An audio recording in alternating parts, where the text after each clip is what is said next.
CBS Radio Mystery Theater presents...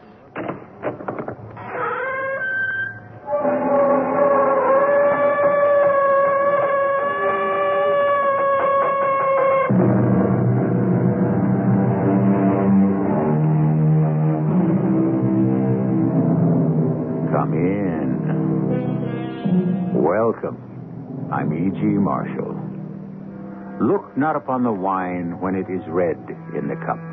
The good book tells us, it biteth like a serpent, it stingeth like an adder. But when it glows that fiery red and bites and stings like a rattlesnake, that's when it bubbles the blood and fires the brain.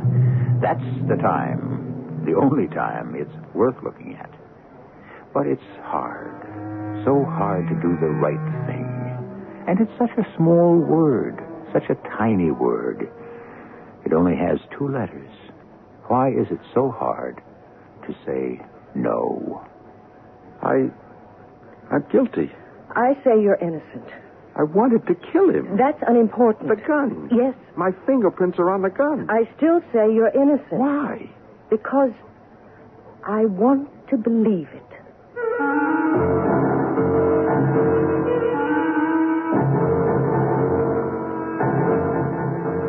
Our mystery drama, Little Green Death, was written especially for the Mystery Theater by Sam Dan and stars Kim Hunter. It is sponsored in part by Buick Motor Division and Contact, the 12-hour cold capsule. I'll be back shortly with Act One.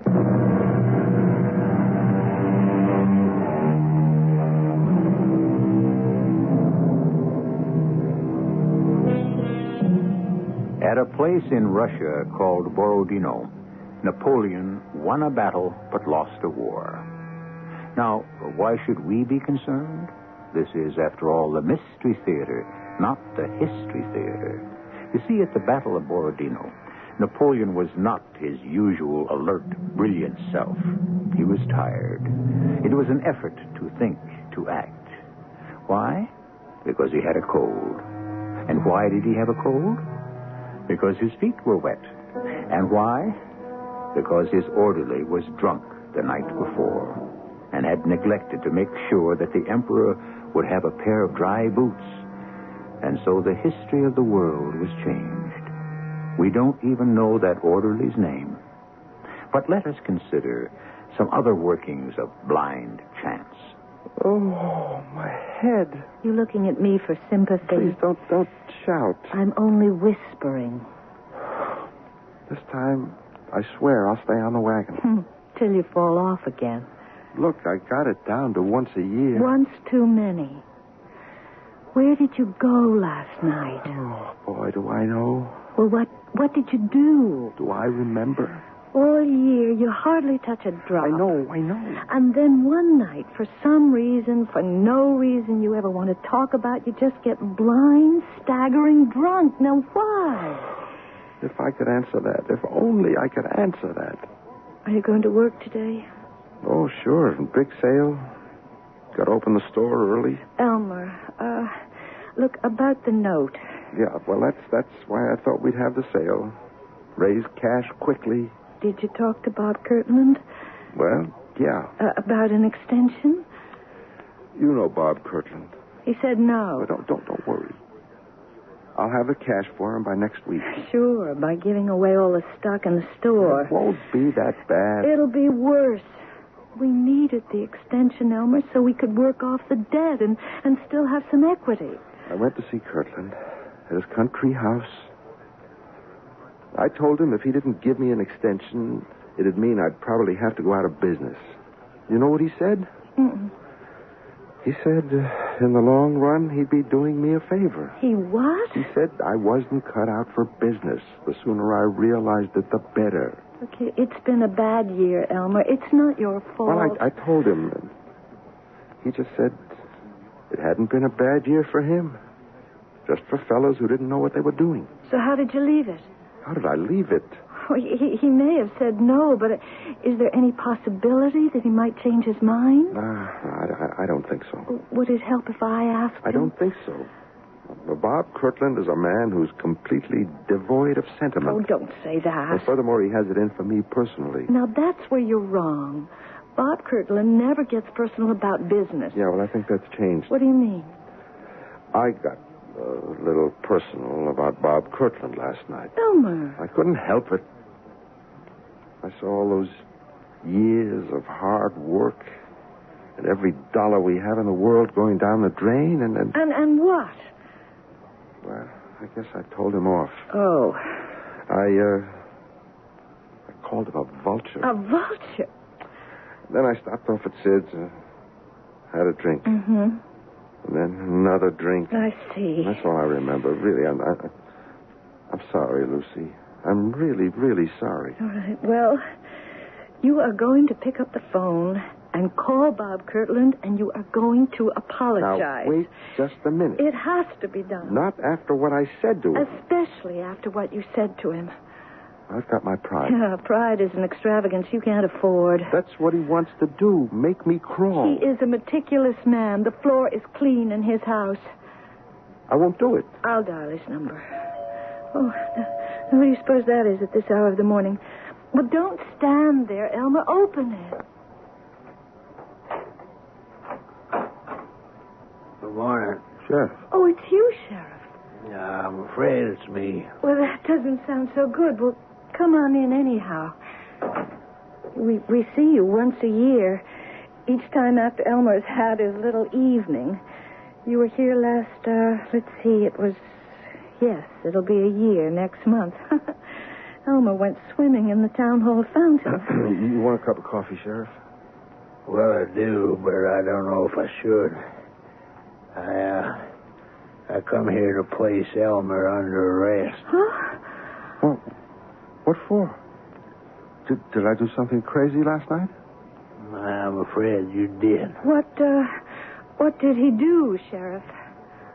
Elmer, I arrest you for the murder of Robert Kinfeather Kirtland. Oh, no. I must inform you that anything you say may be used against you. Murder? Bob Kirtland? He's dead?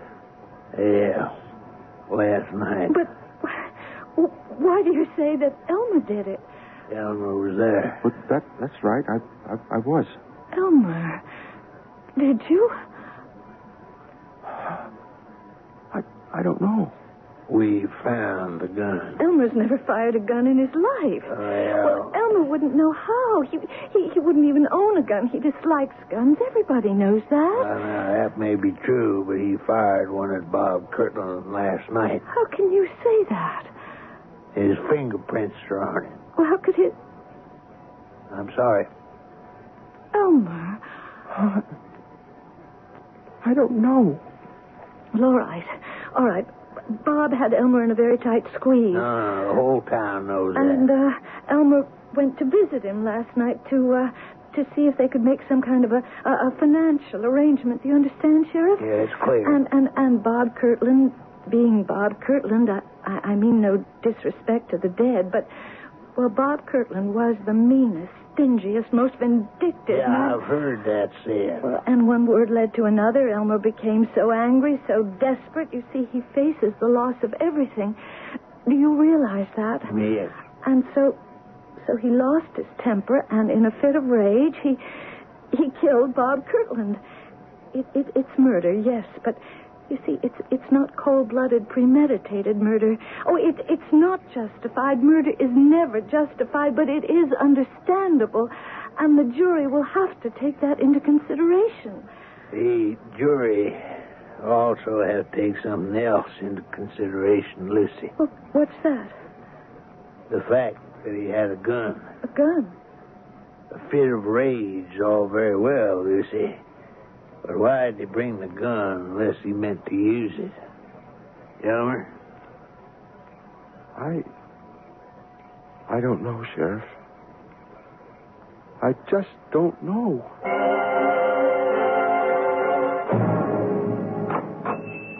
Lucy. Well, I didn't think you'd be in the store today. I can't afford not to be in the store, Phil. I want you to know I'll do everything I can. Thanks, Phil. I don't believe Elmer could have killed Bob Kirtland. Oh, they've got a gun with his fingerprints. I don't care about that. Do you believe Elmer's guilty? Well, it's crazy. Elmer's the sweetest, most gentle human being in the whole wide world, but maybe once a year when he starts drinking... I believe he's innocent. Oh, Phil, you and Elmer, you're two of a kind. No, we're not. We're friends. We're buddies since kindergarten. But I'm not like Elmer at all, and you know that. I'm practical, but he's a dreamer. I'm down to earth. I've made money, a lot of money. And it's yours. Yours and Elmer's. Oh, no. What do you mean, oh, no? I'm Elmer's friend. I'm your friend. You should have borrowed the money from me in the first place instead of going to Bob Kirtland. Well, you don't borrow money from friends. Now, look, Elmer needs a lawyer. Well, I thought I'd ask Lou Ballantyne. To do what? Lucy, this is a murder case. I know, but Lou is very good. Sure. Drawing up contracts, writing wills, but he's never, ever defended against a murder charge. Yes, but still, It's like it is with doctors. You don't go to a psychiatrist to take your appendix out. Now, you need a lawyer who specializes in murder, and you're not going to find one in this town. I just don't know what to say then. I do. I've engaged a lawyer for you. You have? You need one of the best lawyers in the world, because that jury is going to be afraid to acquit Elmer, or even to let him off easy. How can you say that? Elmer grew up in this town. Everybody knows him. They'll be fair. Melissa Kirtland is on her way home from Europe. Her father's dead. Now she owns the town. Well... Lucy, look, I forgave you for marrying Elmer. But she never forgave Elmer for marrying you. Now, that's why you need a lawyer who can keep the judge and the state's attorney and even the jury on their toes. Oh, Melissa, wouldn't... Wouldn't what? Oh, Lucy, you're a very sweet and decent person, but you shouldn't judge everyone by yourself. On that jury, you'll have shopkeepers, you'll have farmers. They won't be out to alienate Melissa Kirtland, the richest woman in the county. But Elmer wasn't himself. Everybody knows he wasn't himself. It'll be tried before Judge Gary. Judge Gary is fair and honest. And Jerry Holt, the DA, would like to run for governor. The Kirtland family has been the biggest contributor to the party. Phil, I don't know what to do. You don't have to do anything. We'll make sure Elmer gets every possible break. I've already engaged a lawyer from New York. I don't think any lawyer could help. This one can. She's never lost a case. She? Oh, come on now. Are you prejudiced because she's a woman?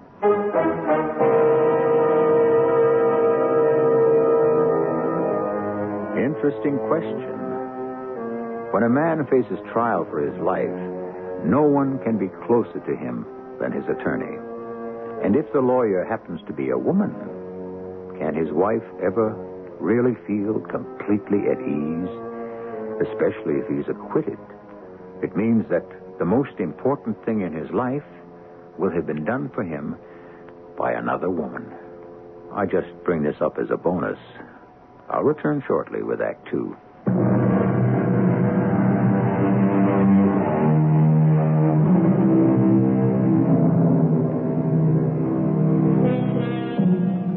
The hand, they say, is quicker than the eye. But what, then, is quicker than either? Why, the mind, of course. Mind, eye, and hand. They were designed to work in unison and harmony as a team. But what happens when they seem to be working at cross purposes? Well, obviously, we're in for a great many differences of opinion. Lucy, this is Miss Adelaide Gordon. How do you do? Miss Gordon, Mrs. Baker, Elmer's wife. Tell me, Mrs. Baker, is your husband innocent? Well, how would I know that? I think a woman knows. Well, according to all the evidence. We're not concerned with the evidence. Well, how can you, a lawyer, not be concerned with the evidence? You think a jury makes up its mind on the basis of evidence? I would assume so. No, a jury is made up of human beings. Human beings do not make personal decisions on the basis of facts. I'm not a big city lawyer, but I would venture to disagree. Would you? Well, I think people are more intelligent than they're given credit for. Permit me, Mrs. Baker. About 12 years ago, you were the most popular girl in this town. You could have had your pick of practically all the attractive and eligible young men. Well, I wasn't that popular. You chose Elmer Baker, who had no money and very poor prospects. I was in love with Elmer. My point exactly. The most important decision you ever made in your life had nothing to do with facts, evidence, or logic. Well, you're not alone. People don't change the habits of a lifetime just because they happen to be sitting on a jury. They'll believe what they want to believe. But in a court of law, the evidence... A person sitting on that jury doesn't know what to believe. Maybe he wants to believe Elmer is innocent. But he looks at you. You're his wife. He has to see that belief on your face. Suppose he doesn't. Look, there's proof Elmer's guilty. He was there. His fingerprints are on the gun. The best thing for him to do is to admit it and just throw himself on the mercy of the court. He'll be put away for life. Is that what you want? No. You have no right to say that to me. I'm just telling you how I feel. Your feelings are of no importance. Elmer is my client. He becomes the most important person in the world to me. I don't think that Phil did a wise thing in engaging you. You don't? This is a small town. You have a brilliant reputation. People will resent your presence here. They'll feel you're the big city expert here to show up the local talent. Look, let's straighten it out, Mrs. Baker. You wouldn't feel this way if I were a man. You're jealous of me. That is the most ridiculous thing. He's in desperate trouble. You want to be the one to save him. I have no interest in your husband as a man. I'm considered one of the top 10 trial lawyers in the country. But I won't force myself into this case. I could be on the next plane out of here. Now, wait a minute, Miss Gordon. You agreed to take the case. Mrs. Baker can lose it for me. Let the jury see the doubt and indecision on her face, and we don't have a chance. But we don't have a chance anyhow. The gun, the fingerprints. Believe he's innocent, Mrs. Baker. Phil Hastings here believes it. Do you, Phil? Do you really? Yes. That's why I accepted the assignment. Because Mr. Hastings is sincerely convinced of your husband's innocence. Mrs. Baker, you know Elmer better than anyone. In your heart. Now forget the gun and the fingerprints and the motive and the opportunity. Do you believe Elmer could commit murder? No. Believe that when you sit in the courtroom.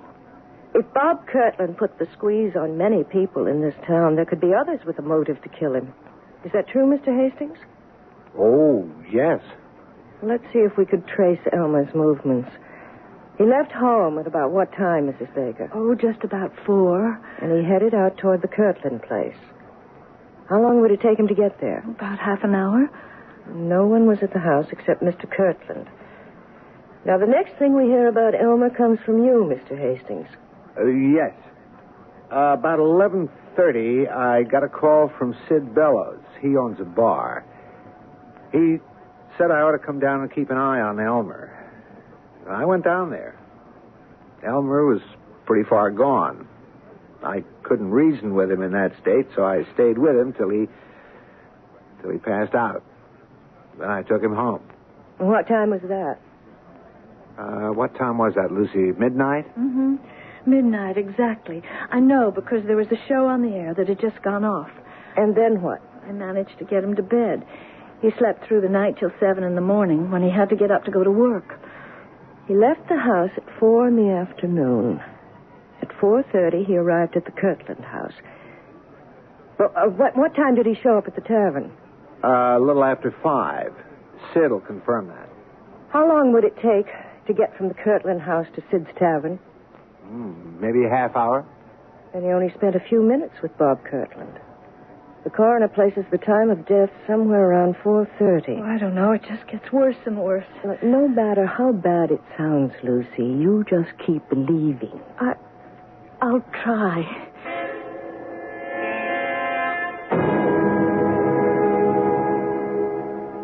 Sheriff, who discovered Bob Kirtland's body?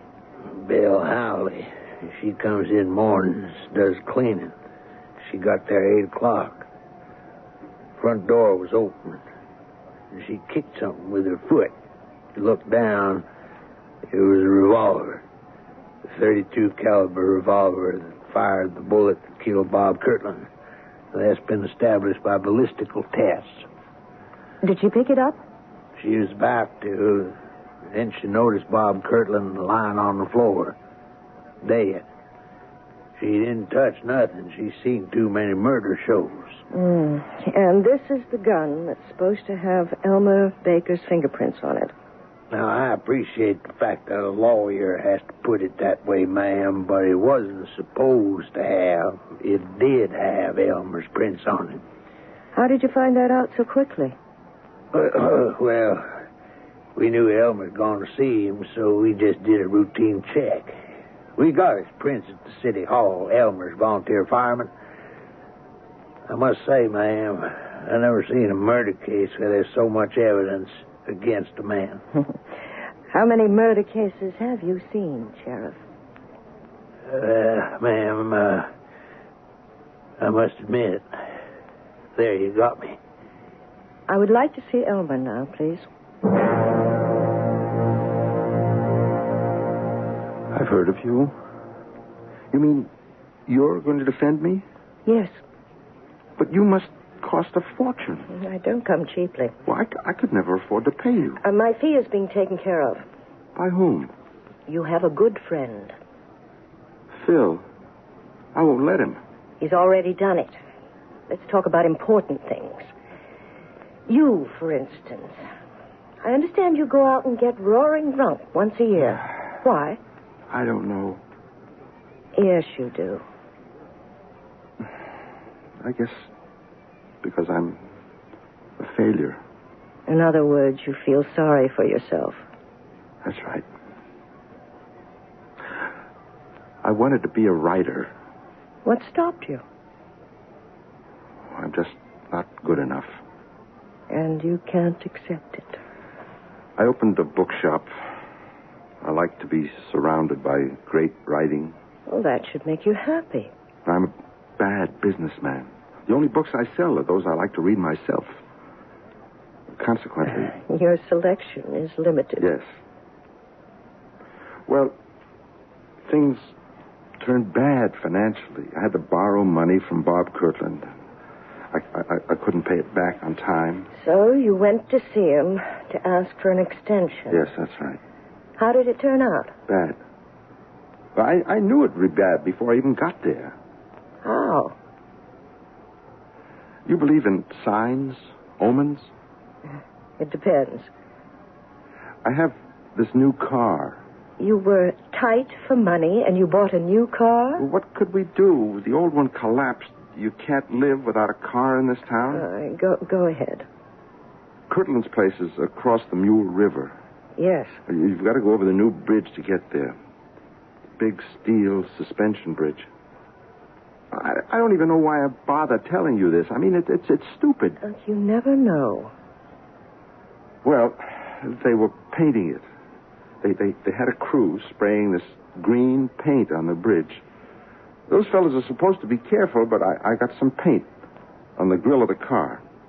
Paint? Well, it wasn't much. It was just a couple of drops. But it was just my luck. I knew then things would go badly. And they did. I asked Bob for some more time. He said no. Well, we had some words. And I left. Just to go out and tie one on. Did you kill him? I don't know. You were sober at the time, weren't you? Well, I don't know about that either. You see, even to go and talk to Bob Kirtland took more nerve than I've got when I'm sober. So I bought a bottle, and I kept fortifying myself on the way there. As I remember, that was the text of Bob's sermon to me. Did you kill him? I must have. That's not an answer we can work with. Did you kill him? I don't know. Look, I can't stand the thought of killing. That's how I've been all my life. I'm absolutely unable to take another human life. And yet... Yes? Well, there's the gun. How can we explain my fingerprints on that gun? At this point, we can't. Let's forget it for now. You say you were unable to take a human life. Yes, I'd sooner die. But... Yes? The gun. What about the gun? Well, that's it. I can't explain that gun. What was I doing with a gun? Now, wait. Did you have a gun when you went to see Kirtland? I don't see how. But I remember a gun. You remember a gun? Yes. You remember seeing a gun, carrying a gun, firing a gun? I just remember holding a gun. There was a gun in my hand. When? That day, that night. It's gone from me. I can't really remember what happened. All right, maybe I don't want to remember. What's the difference? The fact is... everything's gone from my memory except that gun. I remember holding a gun.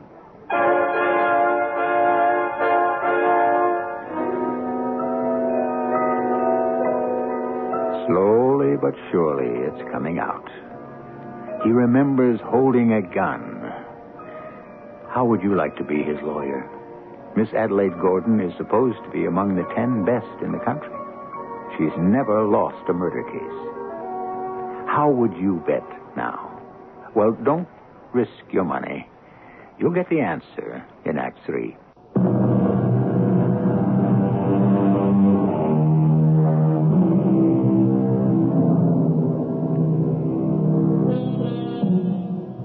Beware, as long as you live, of judging people by appearances, said a French philosopher.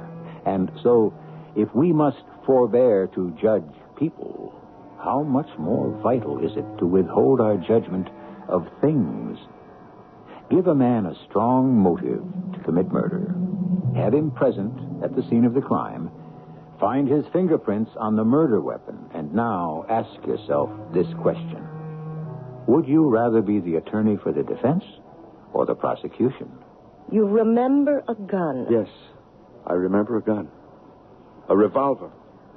What do you remember about it? Nothing. I just remember a revolver. I was holding a revolver in my hand. Why? I don't know. And you fired it? I don't know. Where did you get it?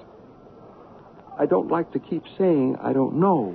But... You have to help me. I have to start with something. But everyone says... Forget what everyone says. Ask yourself, is it possible for you to kill? But how did my fingerprints get on that gun? Let me worry about that. Let you worry? If you killed him, then that would account for the fingerprints. You were desperate. You acted in a frenzy. Why did you bring the gun? All right, you brought it to scare him. You never meant to use it. You lost your head, you pulled the trigger. You were so scared, so disoriented, you even dropped the gun where it could be found. Well, then, maybe that's what I did. I must know for sure. If you're convinced you didn't do it, then I'll believe you didn't do it. Did you or did you not kill Bob Kirtland? No. All right. I'm not a killer. I don't care how it looks. I didn't do it. Then that's the defense.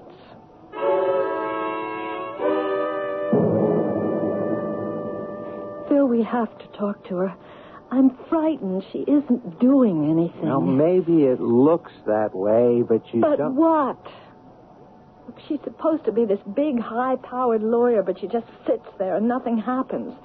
The district attorney makes all the points. If I were on that jury... Lucy, it's possible there are legal issues, that she's trying to get certain irregularities reversed by a higher court. What irregularities? Well, I don't know. I'm not a lawyer. Is she a lawyer? At least Lou Ballantyne is well liked in this town. What can we do? Talk to her. Maybe she can change Elmer's plea. I mean, this way he's sure to be convicted.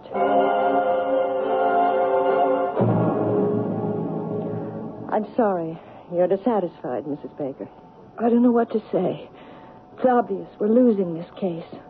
Do you believe Elmer murdered Kirtland? Well, no. Do you, Phil? No. I don't believe it either. How can I change our defense? It's the truth. Well, why can't we just say that Elmer was seized by a fit of temporary madness, and that's why he killed Bob Kirtland? You'd be asking me to base our defense on a lie. Please, Miss Gordon, I don't know what to think, what to believe. I only know that this way we are just losing. Can you give us some assurance that your line of defense will be successful, Miss Gordon? I'm a lawyer. I go with what I believe is the truth. I believe Elmer is innocent, and I have to go down the line with it.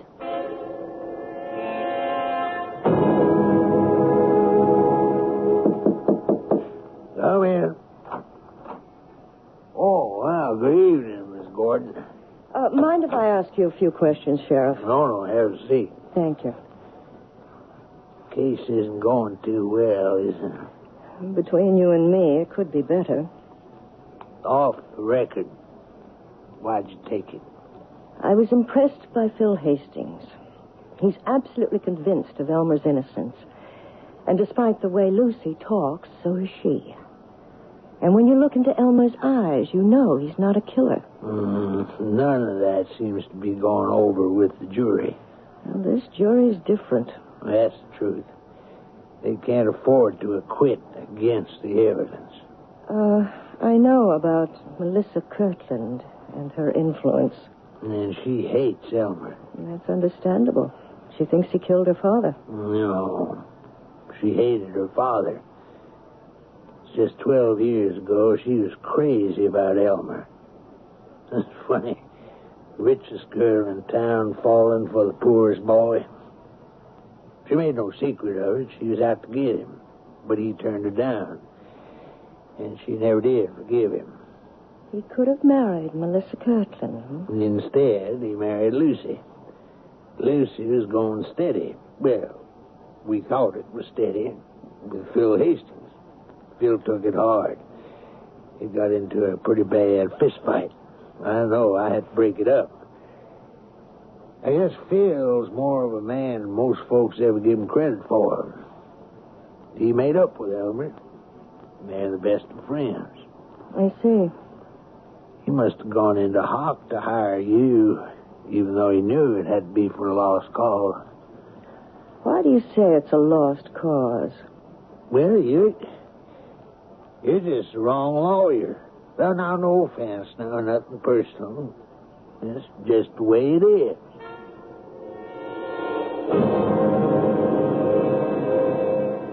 Please, sit down, Miss Gordon. Thank you, Mr. Ballantyne. Well, I must say, this is an honor. The Adelaide Gordon visiting an old country lawyer like myself. You're much too modest, Mr. Ballantyne. The fact is, I've come for a consultation. Have you been following the trial? Yes. We've never had anything like it in town. You're aware of my line of defense. Yes. What line would you have used? Same one. I would have insisted on Elmer's innocence, just as you are. Why? For the same reason. I believe in it. Well, that's my problem, Mr. Ballantyne. You would have the ability to transfer this belief to the jury. Evidently, I don't. I think you're doing an excellent job, Miss Gordon. The trial isn't over yet. It is, and you know it. Well, if we could assume that Elmer did not murder Bob Kirtland, we must ask ourselves the logical question. Who did? I'm a lawyer, not a detective. Sometimes there's little difference. You might ask yourself a question. Instead of trying to find out who else may have wanted to kill Bob Kirtland, who might have wanted to kill Elmer Baker? Kill Elmer? Well, Sending him to jail for 20 years, or life, it amounts to the same thing. Yes, I see what you mean. Who would want to kill Elmer?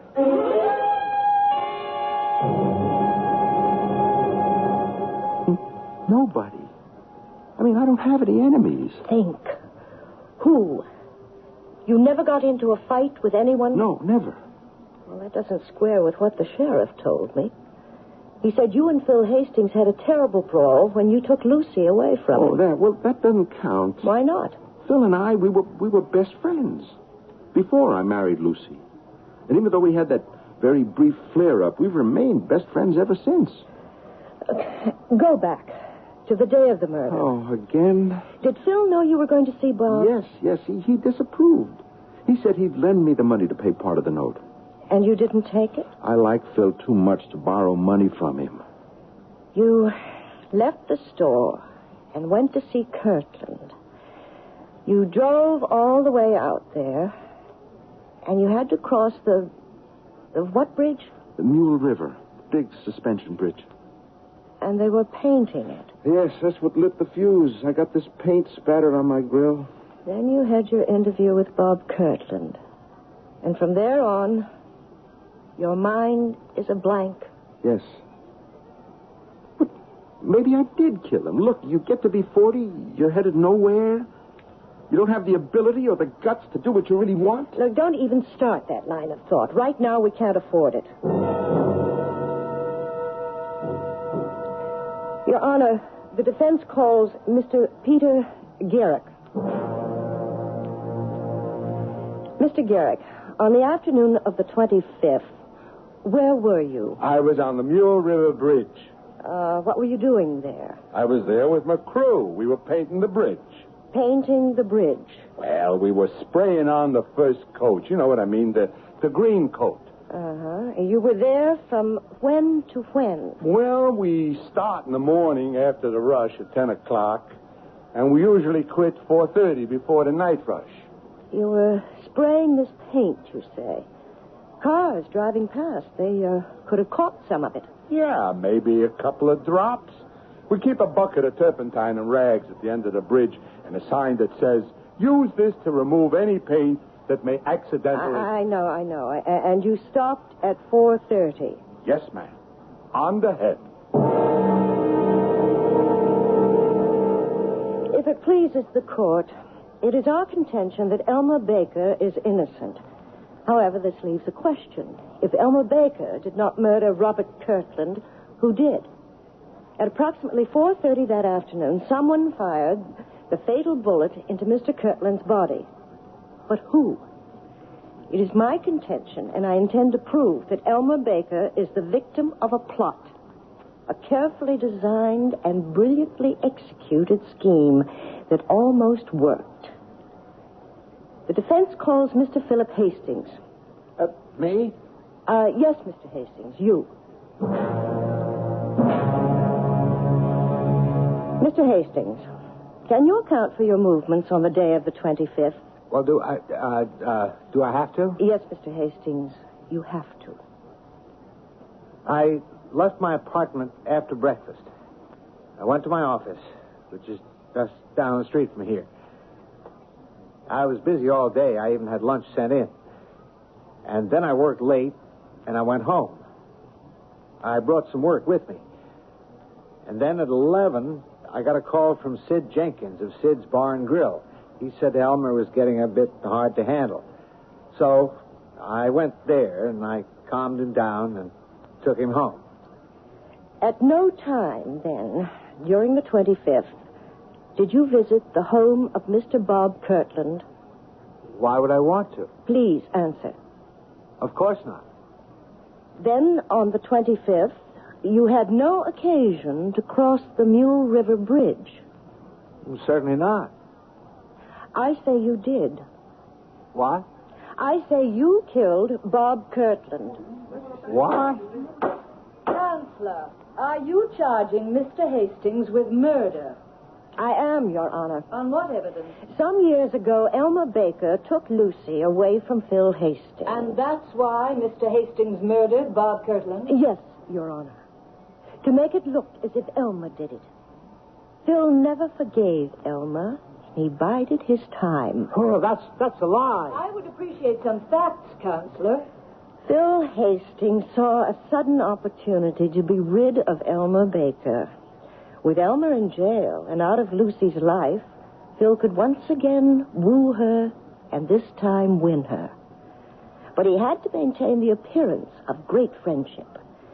So he followed Elmer to Kirtland's house. When he saw Elmer leave, he went inside, shot Bob Kirtland. It's a lie. Your Honor, I shall present the proof in just a moment. He knew Elmer would be staggering drunk. He met Elmer at Sid's bar, took him home, and while Elmer was practically out cold, he made Elmer grasp the butt of the revolver, which is how Elmer's fingerprints came to be on it. Well, that just isn't true. After he brought Elmer home, he drove back to the Kirtland place and dropped the revolver on the floor. What are you trying to do to me? And there was Elmer, neatly tied up for the killing. But Phil had to make sure. In the ordinary way, Lou Ballantyne would defend Elmer. Lou, who knows each one of you in this town, who could have convinced you of Elmer's innocence. So Phil decided to make himself appear a great friend by calling in a famous outsider. Not one word is true. Counselor, this is all supposition. Are there facts? Do you still insist, Mr. Hastings, that you did not go to the Kirtland house on the 25th? I never left this town. You did not cross the Mule River Bridge? Certainly not. Then, Your Honor, I suggest the court moves to the parking lot, where on the right front grille and the left rear panel of Mr. Philip Hastings' car, we will find tiny smudges of the green paint that was sprayed on the Mule River Bridge on the day of the murder.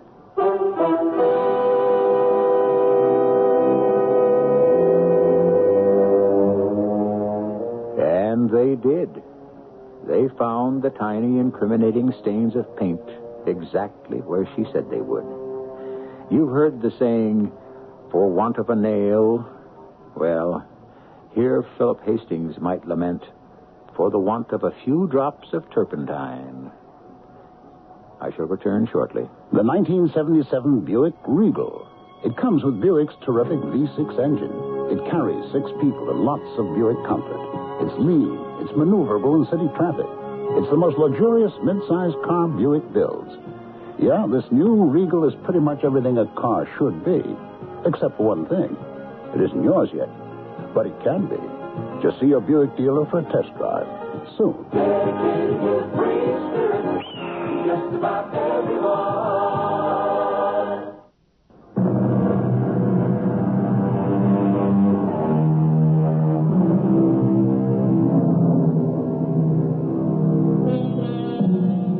Belief. They say it moves mountains, but they don't say which way. Well, you can move them any way you wish in the face of an opposition. You can do great things, provided you make sure all the little details are taken care of. If you want to commit a murder, make sure you don't leave some little insignificant, tiny, loose end dangling. It can lengthen into a noose. On second thought, don't do it. Our cast included Kim Hunter, Bob Dryden, Carol Teitel, and Nat Polen. The entire production was under the direction of Himan Brown. And now, a preview of our next tale. So if you had lost your game of chance with friend Gino Braciotti, could you have afforded to pay? I'd hoped you wouldn't think that question was necessary. Oh, but I do. Then I'll answer it the way I answered Gino. I always pay my debt. Oh, come on, that's not an answer. It's an evasion. What do you want of me, Gary? What are you trying to prove? I want you to level with me. Let go of my arm, Gary. You're hurting me. Thank you. All right. I'll level with you. The debt has been paid, the money returned. The chapter should be closed, but you're not satisfied with the ending. You feel that there's another gimmick, A twist within the twist to make it a story to satisfy you as a writer. That's the whole point, isn't it, Gary? The question in your mind isn't really if I had lost. What you really want to know is did.